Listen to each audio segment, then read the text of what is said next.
주 만에 뵙는 분들도 계시는 것 같습니다. 더 오래 되신 분들도 아마 계신 것 같고요. 저희 가정은 교회의 배려와 기도 가운데 지난 한 주간 동안 휴가를 잘 다녀왔습니다. 많이 쉬고 또 좋은 회복의 시간이 되었습니다. 배려해 주신 교회와 또 여러분들께 감사를 드리고 또 기도해 주신 많은 분들께 감사를 드립니다. 오늘 함께 말씀을 나누면서 하나님께 주시는 은혜가 있기를 바랍니다. 한번 기도하시고 우리 계속 말씀 나누도록 하겠습니다. 하나님 아버지, 사랑하는 찬양대가 하나님 앞에 올려드린 찬양 기쁘시게 받으신 줄로 믿고 감사를 드립니다. 예수 그리스도 안에서 우리에게 증거해 주신 그 하나님의 사랑, 날마다 우리 안에 살아 움직이게 하여 주시고 그 사랑이 우리를 살아 숨쉬게 하는 원동력이 될 수 있도록 인도하여 주시옵소서. 하나님, 이 시간에도 우리가 주의 말씀 듣기를 원합니다. 우리의 삶의 자리가 어떠하든지 간에 오늘 말씀을 통하여서 우리가 다시 한번 세움을 받고 하나님의 말씀 위에 굳건하게 결단하는 시간 될 수 있도록 인도하여 주시옵소서. 부족한 종을 하나님께서 사용하여 주시기를 간절히 기대하오며 예수님의 이름으로 기도했습니다. 아멘. 이제 굵직굵직한 상수리 나무들이 이제 도토리 열매를 맺는 그런 시절이 되었습니다.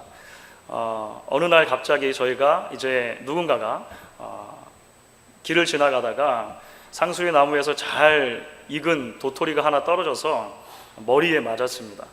그래서 머리에 커다란 혹이 생기게 된 것이죠. 이를테면 예기치 않은 불행이 닥치게 된 것입니다. 자, 이런 경우에 사람들이 그 사건을 해석하는 여러 가지 시각이 있을 수 있습니다. 그러니까 그 도토리 하나 맞은 것 가지고 이렇게 이해할 수도 있겠죠. 하나는 운명이라고 생각하는 것입니다. 그러니까 나의 삶 가운데 팔자라는 것이 있어가지고 나는 2014년 여름의 막바지에 몇 월 며칠 날 이곳을 지나가게 돼 있었고 그때 도토리가 떨어지게 돼 있었고 나는 그 도토리를 맞을 수밖에 없다. 그렇죠. 그러니까 이것은 내 팔자 소관이다. 이렇게 생각할 수 있는 것입니다. 또 하나는 그냥 우연으로 생각할 수도 있을 것입니다. 그야말로 예기치 않은 일이 일어난 것이니까 그것이 일어난 것에 어떤 특별한 이유는 없을 것이다 라고 보는 거죠. 그저 재수가 없는 것입니다. 내가 재수 없는 일을 그냥 당했구나 하면서 지나가면 되는 것이죠. 또 하나는 글쎄요, 음모론적으로 해석할 수도 있을지 모르겠습니다. 평소에 나를 너무나 미워해서 음해하려고 하는 사람이 있었는데 오랜 계획과 오랜 관찰 속에서 내가 몇 달 며칠 이곳으로 지나갈 것을 알고 도토리가 떨어질 수 있도록 나는 잘 이해 못하지만 모종의 압력을 가하여 이 도토리가 떨어져 가지고 내 머리에 혹이 생게끔 만들었다. 이 정도까지 생각하면 상당히 병적인 거예요. 좀 문제가 있는 것입니다. 그런데 여러분, 도토리 하나 떨어져서 우리가 머리에 맞는 일이야 별 큰 일이 아니라고 생각할 수 있겠습니다만 사실 우리가 이 땅을 살면서 당하게 되어지는 예기치 않은 불행의 목록은 도토리 하나 맞는 것보다는 조금 심각한 것들이 많이 있습니다. 그리고 우리가 그런 일들을 당하게 될 때 저마다 어떤 면으로든지 간에 그 사건에 대해서 해석을 하게 되는 것이죠. 그 사건을 해석하는 우리의 관점이 우리의 인생을 어떻게 바라보게 하는가 결정짓게 되기도 하는 것 같습니다. 오늘 우리가 함께 살펴본 말씀을 보시게 되면 자신이 가지고 있었던 삶의 모든 것을 잊어버린 고난당한 한 사람을 만나게 됩니다. 그가 당한 고난은 그야말로 머리에 도토리 하나 맞은 것 정도가 아니라 모든 인생의 송두리째 아사가 버렸다고 느껴질 만큼 상당히 심각한 수준이었다는 것을 보게 돼요. 그런데 이 사람이 보여준 반응은 그 사건을 단순하게 우연으로 치부하지도 않았고 단순하게 운명이라고 이야기하지도 않았고 음모론으로 해석하지도 않았습니다. 그래서 오늘 이 말씀은 저와 여러분에게 위로의 말씀이 되기도 하고 도전의 말씀이 되기도 하는 것이죠. 왜냐하면 지금도 여전히 예기치 않은 많은 문제들 가운데 살아갈 수밖에 없는 우리들에게 이 말씀에서 보여지는 이 사람의 제4의 방법, 자신의 삶에 닥친 문제를 바라보는 제4의 방법이 우리가 당면하게 되어진 여러 가지 문제들 가운데 신앙인으로 어떠한 자리에 서 있어야 할 것인가 우리들에게 보여주는 말씀이 되고 있기 때문에 그렇습니다. 사실 오늘 말씀에서 소개하는 사람은 우리가 너무나 잘 알고 있는 한 사람입니다. 욥이라고 하는 사람이죠. 성경이 욥을 어떤 사람으로 소개하고 있습니까? 욥은 먼저 굉장히 큰 부자였다. 성경이 이렇게 우리에게 이야기를 해줍니다. 셀 수 없는 가축들이 있었고요. 또 자녀의 축복을 많이 받아서 10명의 자녀들이 있었습니다. 고대 사회로 보면 엄청난 부를 가지고 있는 사람이었다. 우리가 그냥 쉽게 이렇게 생각할 수 있겠습니다. 동시에 욥이라고 하는 사람은 그 엄청난 부를 소유하고 있음에도 불구하고 경건한 사람이었습니다. 그러니까 신앙이 좋은 사람이었다라고 하는 거예요. 하나님을 경외하고 악에서 떠난 사람이었다. 성경이 그렇게 기록을 해요. 욥이 얼마만큼 죄에 대해서 민감했는가를 보여주는 아주 좋은 예가 욥기 1장에 나타나 있습니다. 욥의 10 자녀들이 있는데 욥의 10 자녀들이 사이가 퍽 좋았던 것 같습니다. 그래서 생일이 되면 생일 맞은 사람의 집에서 다른 모든 형제들을 다 초대해가지고 이제 생일 파티를 벌이게 되는 거예요. 그렇게 생일 파티를 벌이는 날이면 욥이 자녀들의 숫자대로 하나님 앞에 번제를 드렸다. 성경이 기록을 합니다. 그러니까 10명이니까 한 달에 한 명씩만 태어났다 하더라도 대개는 그렇게 안 되겠지만 하여간 1년 내내 그런 것들이 있었겠지 않습니까? 욥은 매번마다 10명의 자녀들의 숫자대로 번제를 드렸습니다. 왜 그렇겠습니까? 욥기 1장 5절을 보면 욥이 이렇게 생각하고 번제를 드렸다 이렇게 나옵니다. 욥기 1장 5절 제가 읽습니다. 이는 욥이 말하기를 혹시 내 아들들이 죄를 범하여 마음으로 하나님을 배반하였을까 함이라. 혹여라도 하나님 앞에 불순한 일이 있었을까 싶어서 번제를 드렸다는 거예요. 욥은 그런 사람이었습니다. 단지 신앙을 도구로 사용해서 이 땅에서 잘 먹고 잘 사는 것에만 관심 있는 그런 형식적인 신앙인이 아니었다라고 하는 거예요. 단지 자신의 사회적인 출세를 위해서 경건의 흉내만 내는 사람하고 달랐습니다. 욥은 정말로 하나님을 사랑하는 사람이었습니다. 어떻게 하면 하나님의 마음에 합한 삶을 살 수 있을까?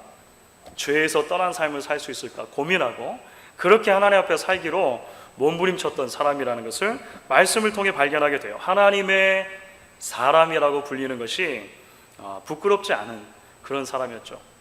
그런데 우리가 성경의 말씀을 계속 보니까 이 욥의 삶에 재난이 닥치기 시작합니다. 고난이 닥치기 시작해요. 그러니까 성경을 처음부터 끝까지 살펴보았을 때 일관적으로 관통하는 메시지가 있죠. 하나님을 잘 섬긴다고 하더라도, 하나님의 사랑을 많이 받는 사람이라 하더라도 고난과 불행이 그를 꼭 피해가는 법만은 아니라고 하는 것이 성경의 일반적인 진리이고 욥의 케이스도 여전히 우리에게 그것을 증명해 주고 있다라고 하는 것입니다. 그런데 욥에게 닥친 재난은요, 그야말로 총체적인 재난이었습니다. 가진 것을 모두 다 잊어버리는 그런 재난을 당하게 되는 거죠. 성경 가운데 욥이 무엇을 잃어버렸는가, 어떤 종류의 고난을 당하게 되었는가, 크게 4가지 정도로 살펴보게 되는 것 같습니다. 첫 번째는요, 소유의 상실이죠. 소유의 상실. 그가 가지고 있었던 모두를 다 잃어버린 일을 경험하게 됩니다. 성경이 그것을 비교적 자세하게 설명을 하고 있어요. 욥기 1장을 보시면 어느 날 욥이 집에 앉아 있는데 한 종이 멀리서 달려옵니다. 그리고는 보고를 하는 것이죠. 스바 사람이라고 하는 포악한 민족이 있는데 갑자기 쳐들어와서 소와 나귀를 뺏고 종들을 죽여버렸습니다. 너무나 마음 아픈 소식을 전해줍니다. 그 말이 채 끝나지 않았는데 또 다른 종이 달려왔다라고 성경이 기록을 해요. 하늘에서 영문을 알 수 없는 불이 갑자기 그냥 내려가지고 모든 양과 종들 다 불살라 버렸습니다.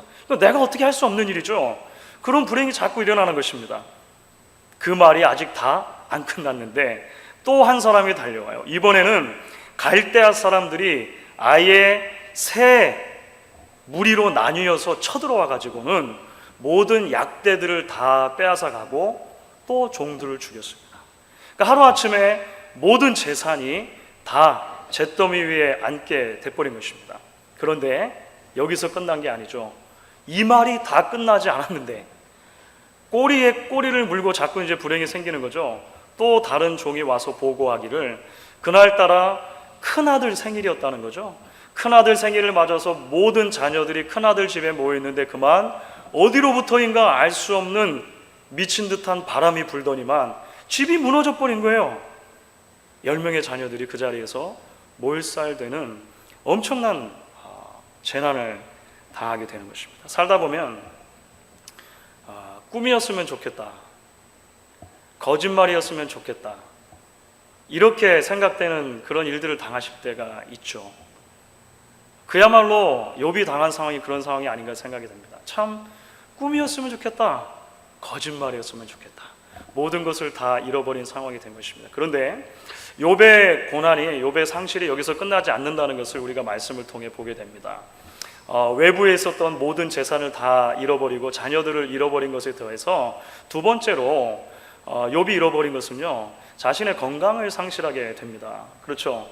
욥기 2장을 가서 넘어가서 살펴보니까 갑자기 이유를 알 수 없는 심각한 질병에 이제 욥이 시달리게 되는 거예요. 발바닥부터 머리 정수리까지 이게 독한 그런 이 종기가 나는데 얼마나 가려운지 기와로 몸을 긁지 않으면 안 될 정도로 그런 심각한 고난의 상황을 당하게 됩니다. 목숨만 겨우 붙어 있을 뿐이지 건강이 심각하게 악화된 것입니다. 여기서 멈췄습니까? 그렇지 않습니다. 또 다른 상실을 경험하게 돼요. 욥이 경험한 세 번째 상실은요, 동반자를 상실하게 되는 것입니다. 위로자를 상실하는 것이에요. 이렇게 어려운 상황이 닥치게 될 때, 나의 인생 가운데 큰 재난이 닥치게 될 때 내 옆에 정말로 내가 사랑하는 사람들, 나를 위로해 줄 수 있는 사람들, 내가 의지할 수 있는 사람이 있어서 그것을 함께 기도 제목으로 나누고 함께 하나님 앞에 기도하고 진정으로 위로를 받을 수 있다면 그것만으로 사실 얼마나 큰 힘이 되겠습니까? 그런데 욥에게는 그것마저도 사치였던 것 같아요. 사랑하는 아내가 그렇게 살려거든 차라리 하나님을 욕하고 죽어라, 이렇게 말합니다.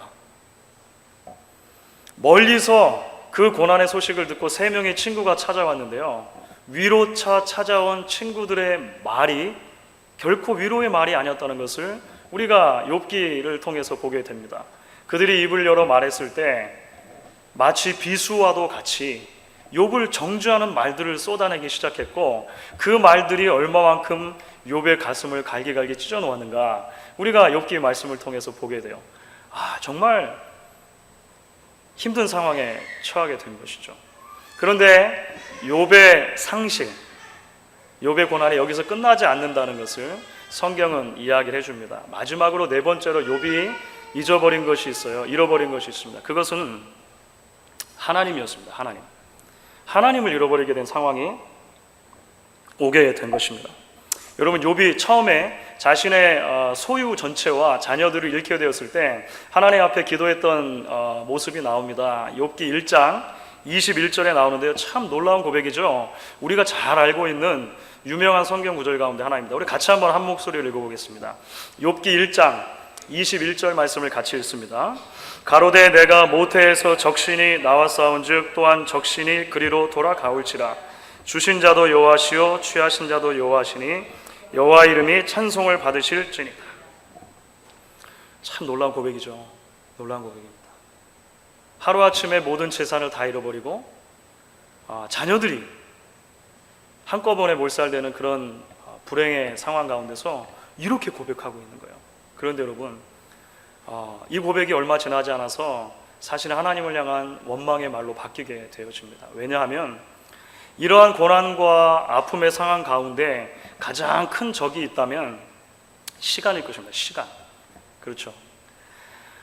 안타까운 마음을 가지고 하나님 앞에 이렇게 고백하며 기도할 수 있을 것입니다. 그런데 시간이 계속 흘러가는 거예요.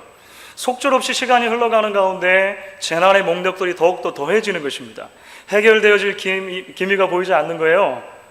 이제 그 상황 가운데서 하나님마저도 내 편이 아니구나라고 하는 마음에 강한 의심이 들게 될 때 이제 하나님을 잃어버린 상실감을 경험하게 되는 것입니다. 이것을 경험해 보신 분들은 알겠지만 신앙생활 하다가 가장 힘들 때가 이럴 때입니다. 가장 힘들 때. 작정하고 기도했는데 하나님이 안 들어주시는 거예요. 나는 하나님 앞에 충성했다고 생각했는데 하나님이 곁에 계시지 않는 것처럼 느껴지는 암흑의 시기가 오는 것입니다. 욥이 이것을 얼마나 어려워했는가. 오늘 말씀 속에 그 욥의 마음의 상태를 엿볼 수 있는 열쇠가 들어있습니다. 오늘 말씀 가운데 23절, 8절, 9절에 욥이 그래서 이렇게 이해한 거예요. 한번 같이 읽어보도록 하겠습니다. 8절과 9절입니다. 그런데 내가 앞으로 가도 그가 아니 계시고 뒤로 가도 보이지 아니하며 그가 왼편에서 일하시나 내가 만날 수가 없고 그가 오른편으로 돌이키시나 배울 수가 없구나. 그렇죠. 하나님마저도 상실되어졌구나 라고 하는 그 마음의 아픔이 욥에게 있었다라고 하는 것입니다. 모든 것을 잃어버리고 하나님과도 단절된 것 같은 이 총체적인 난국의 상황을 욥이 맞게 되는 거예요. 사랑하는 여러분, 우리 각자가 다 인생을 살아가다가 정도는 다를 수 있습니다만 오늘 하나님의 사람 욥이 내뱉고 있는 이 탄식 어린 말이 가슴에 깊이 와닿을 정도로 그런 아픔의 시기를 지날 때가 있다는 것을 보게 됩니다. 성경에 우리 인생을 말할 때 여러 가지로 이야기합니다만 그 중에 하나가 인생의 눈물의 골짜기 같다라고 하는 것입니다. 평소에는 잘 몰랐어요. 성경에 눈물의 골짜기라고 써 있으니까 야, 참 시적인 표현이구나, 과장도 좀 섞여 있겠지, 이렇게 생각합니다. 그런데 실제로 우리가 인생을 살아가다가 욥과 같은 고난의 시기를 당하게 될 때 눈물의 골짜기라고 말했던 성경의 표현이 이거 더 이상 과장 섞인 시적 표현이 아니구나, 내가 정말로 그렇게 눈물의 골짜기를 지나고 있구나 생각되어질 때가 온다라고 하는 것입니다. 그리고 그 고난 속에서 하나님마저 침묵하고 계시다고 생각할 때 우리의 영혼이 겪는 그 어두움, 참 깊은 것, 아픈 것이 된다라고 하는 것입니다. 그런데 주 안에서 사랑하는 성도 여러분, 우리가 오늘 주목하게 되는 것은 욥의 고백이 여기서 끝나지 않는다는 데 있는 것이죠. 갑갑하고 이해할 수 없는 상황 가운데서 자신의 자리에서 도무지 아무것도 할 수 없어 보이는 그러한 상황 가운데서 욥이 의지를 발동해서 하나님 앞에 이야기하기 시작하는 것입니다. 그것이 바로 오늘 우리가 읽은 말씀 가운데 10절의 말씀이 되는 거예요. 히브리 원문에는 10절을 시작하는 첫 단어가 이제 우리 한글 성경에는 번역이 빠져 있습니다만 그러나라고 하는 단어입니다. 개역 개정판으로 이제 업그레이드가 되면서 그러나라고 하는 단어를 집어넣은 성경들도 더러 있으실 것입니다. 그러나를 넣어서 같이 한번 생각을 해보시면 좋을 것 같아요. 23장 10절 말씀 우리 같이 한번 읽어보도록 하겠습니다. 그러나 나의 가는 길을 오직 그가 아시나니 그가 나를 단련하신 후에는 내가 정금같이 나으리라. 내가 가는 길을 오직 그가 아시나니 그가 나를 단련하신 후에 내가 정금같이 나오겠다. 이렇게 지금 욥이 고백하고 있는 것이죠. 이제 우리는 이와 같은 욥의 고백을 통해서 고난 가운데 성도들이 발을 디뎌야 할 발 디딜 곳이 어디인가 이제 보게 되는 것입니다.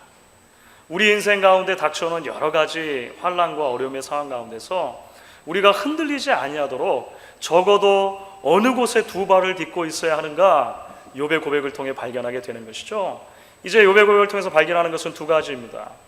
하나는 한쪽 발은 어디에 우리가 딛고 있어야 하는가, 우리의 인생이 하나님의 손 안에 있다라고 하는 사실은 반드시 기억해야 한다라고 이제 욥의 고백을 통해서 이해하게 되는 거예요. 여러분, 욥이 이것을 다 이해했고 다 머리와 가슴으로 받아들였기 때문에 이야기하는 것이 아닙니다. 그러나라고 하는 단어는 실제로 그의 현실과 그의 상황은 이것을 이해하고 이해해서 받아들이지 못할 상황이었다는 것을 이야기하는 거예요. 그런데 의지를 발동해서 그러나 나의 가는 길을 주께서 아신다라고 나는 고백하고 말겠습니다. 이렇게 이야기를 하는 것이죠. 여러분, 앞에서 말씀드린 것처럼 예기치 않은 어떤 상황이 발생했을 때 우리는 여러 가지로 해석할 수 있습니다만 그 중에 운명론적으로 해석할 수도 있다고 말씀드렸습니다. 그렇죠? 운명. 그러니까 내 팔자가 정해져 있다라고 하는 거예요. 자칫 잘못하면 우리 인생이 하나님의 손 안에 잡혀 있고 하나님께서 우리 인생의 모든 계획을 하나님 마음에 가지고 계신다라고 할 때 이것이 운명론과 비슷한 것처럼 보일 때가 있습니다. 혹시 그렇게 생각하지 않으셨습니까? 기독교적인 운명론이라고 혹시 받아들이실지 모르겠어요. 그런데 사실 이것은 운명론과 본질적으로 다른 것입니다. 왜냐하면 운명론에서 말하는 운명이라고 하는 것 자체가 비인격입니다. 그렇죠? 그래서 사람들이 그냥 정해놓은 거예요. 그냥 그렇게 일어나는 일에 대해서 운명이 그렇게 하겠거니 생각을 하는 것입니다. 운명, fate라고 하는 것은 그래서 비인격적인 무엇인가가 되는 것입니다. 그런데 성경이 말하는 하나님은요, 인격적인 하나님이십니다. 그렇죠? 이것이 가장 큰 차이가 돼요. 그리고 그 하나님께서 당신의 백성들을 인격적으로 대우해 주시고 존중해 주시고 각자에게 가장 좋은 방법으로 그 삶을 계획하고 계시다는 것이 성경의 한결같은 증언이라고 하는 것입니다. 사실 우리의 인생이 별 문제 없이 순탄하게 잘 나가고 있을 때, 우리의 인생이 마치 순풍에 돛단 것처럼 그렇게 항해를 하고 있을 때는요, 주신 자도 여호와시고 취하신 자도 여호와십니다. 고백할 수 있어요. 이건 별로 어려운 것이 아닙니다. 물론 그것도 대단한 거예요. 그것도 대단한 것입니다만 할 수 있습니다. 우리 인생에 아무런 문제가 없어 보일 때 내 인생의 주인은 하나님이십니다. 우리는 적어도 고백할 수 있다라고 하는 것입니다. 그러나 인생에 예고 없이 닥쳐온 고난과 고통 속에서 더욱이 하나님마저 침묵하고 계시는 것 같은 상황 속에서 어떻게 내 인생이 하나님의 손 안에 있습니다 고백할 수 있습니까?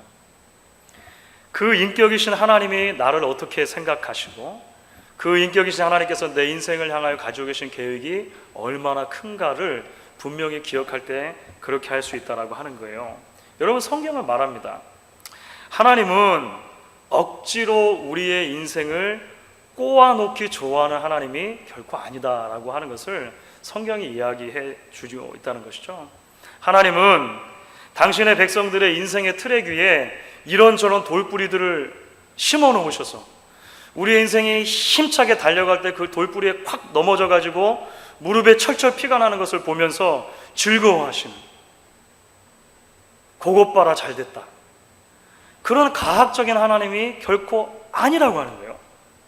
우리가 가끔 그렇게 생각할 때가 있어요. 그렇죠? 그런데 성경은 하나님이 그런 하나님이 아니라고 말합니다. 성경이 말씀하는 하나님은 이런 하나님이시죠. 제가 좋아하는 성경 구절 가운데 예레미야애가 3장 31절부터 33절 말씀이 있습니다.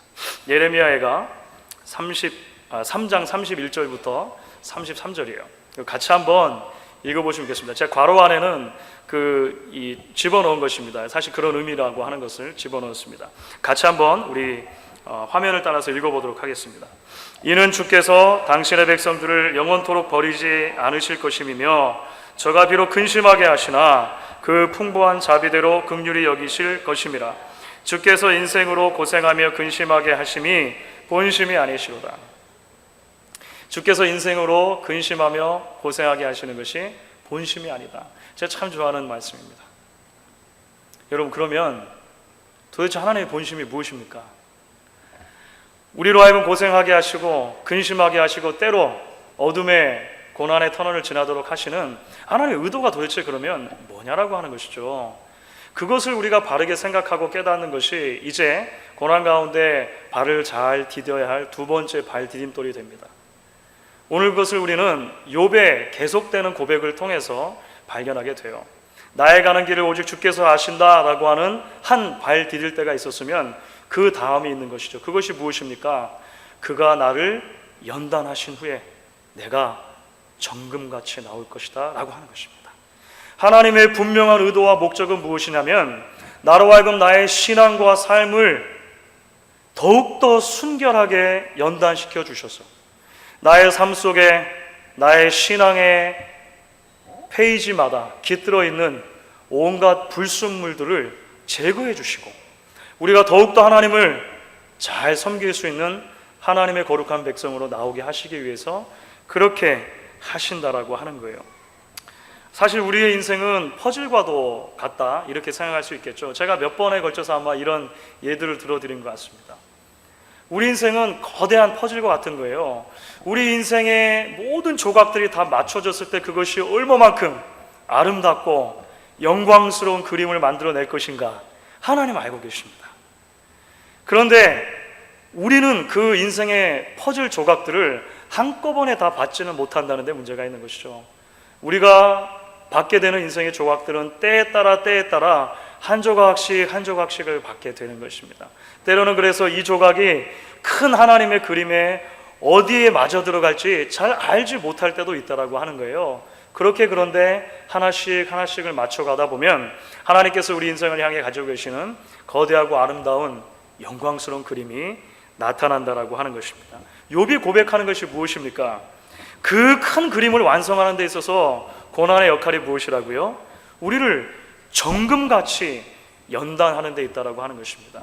정금이 나오기 위해서 24K 이거 나오기 위해서는요, 불을 통과하지 않고는 불가능한 것입니다. 불을 통과해서 모든 불순물이 제거되지 않고는 불가능한 것이죠. 욥은 그렇게 고백했다라고 하는 것입니다. 그래서 한 목사님께서 이러한 고난과 시련의 역할을 강물의 굽이에 비유하셨습니다. 이게 강이 쭉 흐르고 있으면 그 강이 이렇게 돌아서 나가는 것을 한 굽이 그렇게 얘기하죠. 그 굽이에 비유하셨어요. 조금 길 수 있는데 제가 한번 읽어드리도록 하겠습니다. 그 목사님께서 청년들을 위해서 쓰신 한 책에서 이런 이야기를 하십니다. 모든 강엔 굽이가 있기 마련이다. 흐르는 강물의 입장에서 보면 갈 길을 막고 있는 굽이는 장애물처럼 보인다. 그러나 굽이가 없는 강물은 흘러갈수록 물의 속도가 점점 빨라져서 마침내는 강 자체가 사람을 해치는 흉기가 된다. 마치 브레이크 없이 가속 페달만 있는 자동차처럼 말이다. 그러나 요소마다 자리 잡고 있는 굽이가 유속을 적절하게 제어해 주기에 강물은 묻 사람들의 다정한 생명의 벗이 될 수 있다. 인생도 이와 같다. 고난의 굽이가 인간의 무리수를 제어하는 브레이크가 되어주므로 그 삶이 진리 안에서 참 생명으로 충만케 되는 것이다. 이것이 그 목사님이 하신 말씀입니다. 결국 욥의 고백은 이런 것이죠.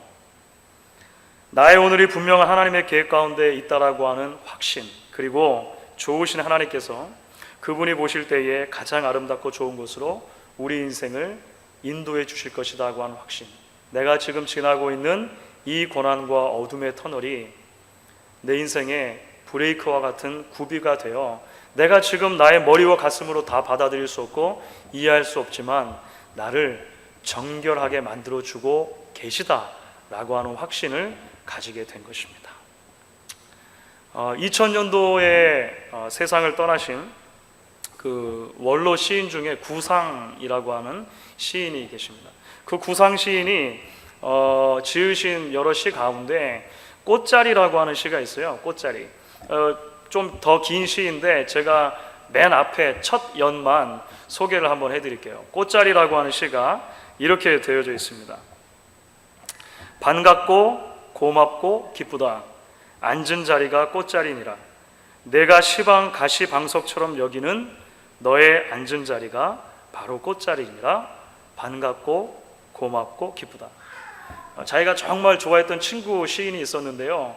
그 별명이 공초라고 하는 별명을 가진 그 시인이 있으셨어요. 근데 그분이 이제 고생 하시다가 돌아가셨고, 이제 그분을 생각하고 그 사람 평소에 그런 그 사상을 기리면서 사실 이제 구상 시인이 이 시를 지었는데 우리에게도 참 많은 것을 이야기해 줍니다. 그렇지 않습니까?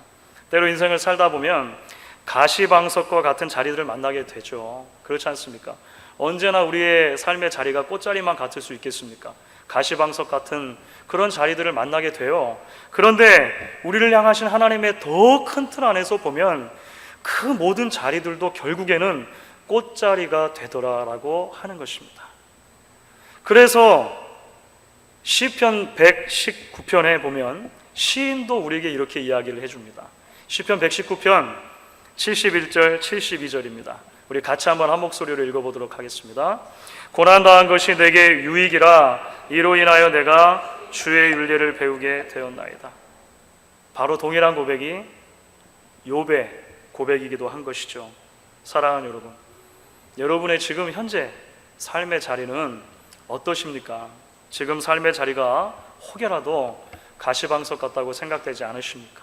혹여라도 지금 우리의 인생이 어둡고 긴 터널을 지나고 있다라고 생각되지는 않으시냐라고 하는 것이죠.